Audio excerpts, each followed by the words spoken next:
Everything Studio. I'm your host, Deborah Skeldon, and I'm with pioneering acoustician and studio designer Eddie Veale. Eddie has designed some of the most loved studios here in the UK, from Tittenhurst Park for John Lennon to Psalm West for Trevor Horn, the Grand Crew for Pete Townshend of The Who, the Mill for Gus Dudgeon, and the lovely Dean Street. Today he will be discussing studio acoustics, and later on in the show, he'll be taking questions from music students at Anglia Ruskin University in Cambridge. So, Eddie, what are studio acoustics? Right. And it's the quality of the sound in the room, space, studio, control room, booth, whatever area it is within the studio. And what are the advantages and disadvantages to having an acoustically treated space? Well, trying to be concise, a control room is where the acoustics want to be benign, so they don't add, subtract, or influence the sound you hear. So you're hearing as much truth of the sound as is possible. In a live room, a word live implies that it needs a live acoustic so that it supports instruments, voices, or whatever. In a drum booth, the acoustic wants to be fairly sparkly, so things like cymbals and so forth have a prominence, a quality of their own, and add to the musical value.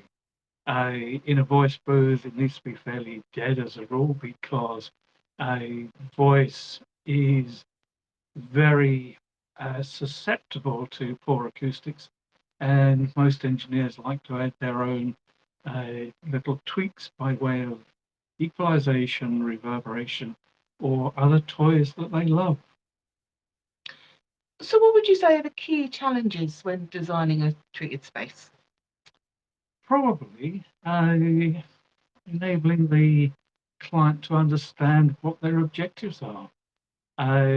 Because most clients, whether they're producers, engineers, musicians, focus on the work they do and not the bigger picture. And it takes a little time just to talk through the various aspects of acoustics uh, for rooms in order that they begin to understand what they like about places they've worked in and what they would like for the results of their wonderful new design. Has anybody thrown in a rogue request that you have thought can't be done? Oh, plenty of those, but But it you've done depends. it. Well, I wouldn't go quite that far, but yeah, rogue requests. I think it's a little bit of an emotive introduction there. But yeah, requests have come in all sorts of shapes and sizes. Perhaps the better word would be challenging.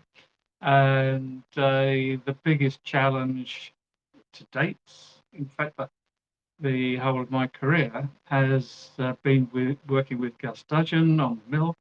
And Gus, as a record producer, for many of his recordings, used a particular studio for the recording because he liked the acoustics of that studio. And then he would mix them elsewhere because he liked and related to the acoustics of the control room. And Gus's brief was that in the studio, he wanted the acoustics of his beloved studio that he liked recording in and control room to reflect the acoustics of the control room that he thoroughly enjoyed mixing in. And how on earth did you do that?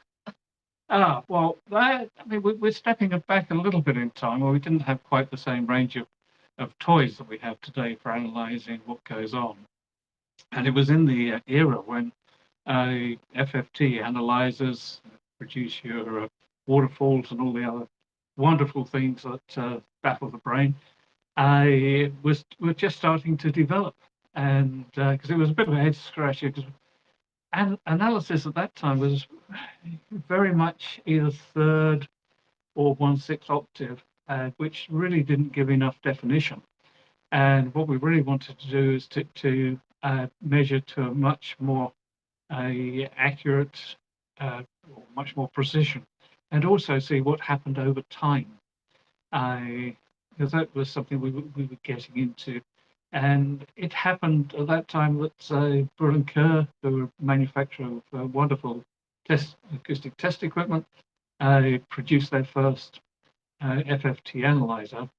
And being reasonably friendly with them, I convinced them that they should loan it to me for a few weeks.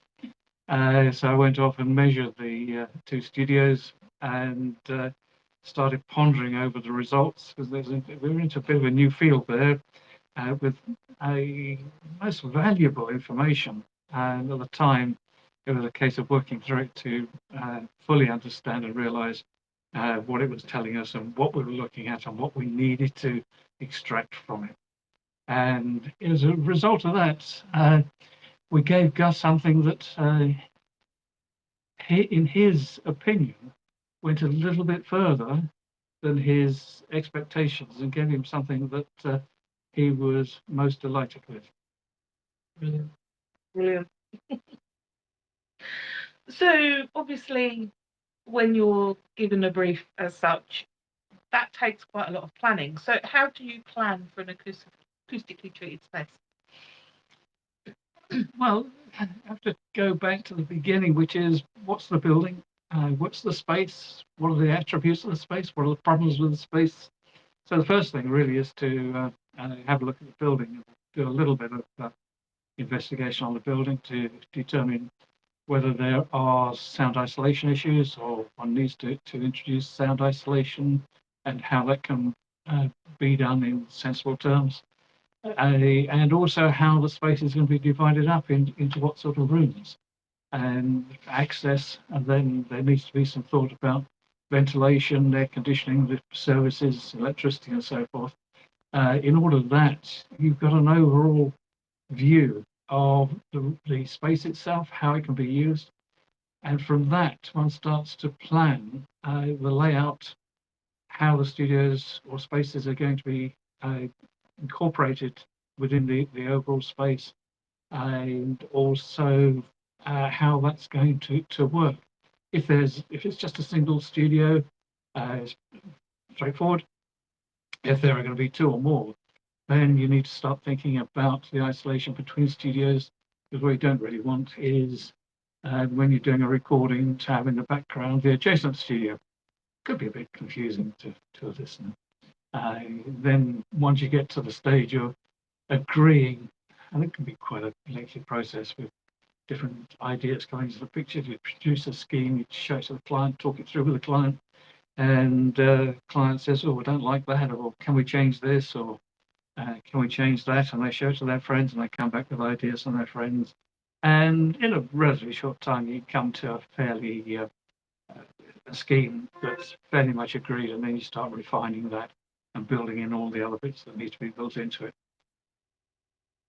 Okay, so now we have some questions from Anglia Ruskin students. You mentioned the mill and how much fun that obviously was working on for you. Is there a particular studio that you enjoyed working on the most, other than? Well, I enjoy working on all the projects I get involved with. And some questions are thrown at me that have no relationship to projects.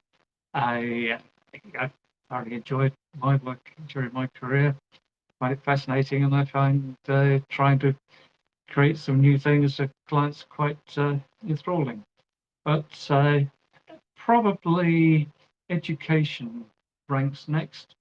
Certainly the early days of working with educators, looking at discussing their experience, requirements with them, what they think they should have, trying to educate them into the ways of music recording studios. As in the early days, our first encounter, or prior to our first encounter in education, most of the facilities were a desk at one end with a clutterance of equipment. And our mind was that this is really no way to treat students, and What they really wanted or needed is a environment that is similar to and represents the real work world. And it was really with Falmouth University that we had the opportunity to create a studio that was facilities that represented the outside world. So students learning, studying in them, when they went out to the wider world, actually related to what they found.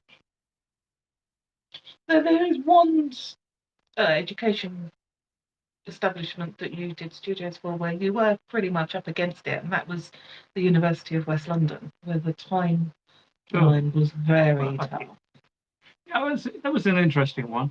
University of West London were undergoing a major facelift, over £40 million worth of facelift, and there was a quadrangle in the middle of a range of buildings which was being infilled to provide a central space, and the work involved certainly an extensive modification to existing buildings. And one of the buildings contained studios that students were using, and the dean, together with the contractor, decided that they wanted to advance the program, part of the program, and that involved demolishing two of the existing studios. So the challenge was how, and this was in the November of a year, how to create two replacement new studios by the following Easter. That was okay. I mean, that gave a modest amount of time. The difficulty was that this was in the basement of a building, and we needed to lower the floor in order to gain enough headroom. And the main contractor decided that they were going to dig the floor out, which was fine, but as with many of these things, they got sidetracked on other tasks, and it didn't happen within the time frame that we had been agreed, which was by Christmas, and it dragged on into the new year. We then had a slight problem that groundwater penetrated, and the main contractor was going to put in waterproofing. So we managed to persuade them not to do that, and we took that on to ensure that we could pull back onto program. And we put a lot of effort into that. And when we handed over to the main contractor for final inspection, all they could find was slotted screw heads, not all being in the same attitude. Bit of a fine degree there, I think. Okay, so one more question. If you could go back to the beginning of your career, what advice would you give yourself? Or maybe even someone now starting out in studio design? Oh gosh, well, it's slightly difficult for me because my career has been very closely aligned to my aspirations. My aspirations were to get into architectural design. Didn't really want to be an architect. I wanted to play with the quality of sound. And as a result of that, I went and studied acoustics. And at the end of my studies, I wrote to all the major architectural practices and lesser architectural practices in London and around where I lived at the time. And I probably, out of 100 letters, I got one reply, which wasn't very encouraging. Nothing's changed much. I don't think much has changed in that respect. As I often say to students that approach me, you got to do it because it's quality building, but don't expect too many replies. But at least you get a flavour for the commercial world. And so, yeah, would I change anything if I had the opportunity to do it again? No, do exactly the same. I had a great time. Okay, thank you. Well, before we go, Eddie will be answering the questions in our next podcast.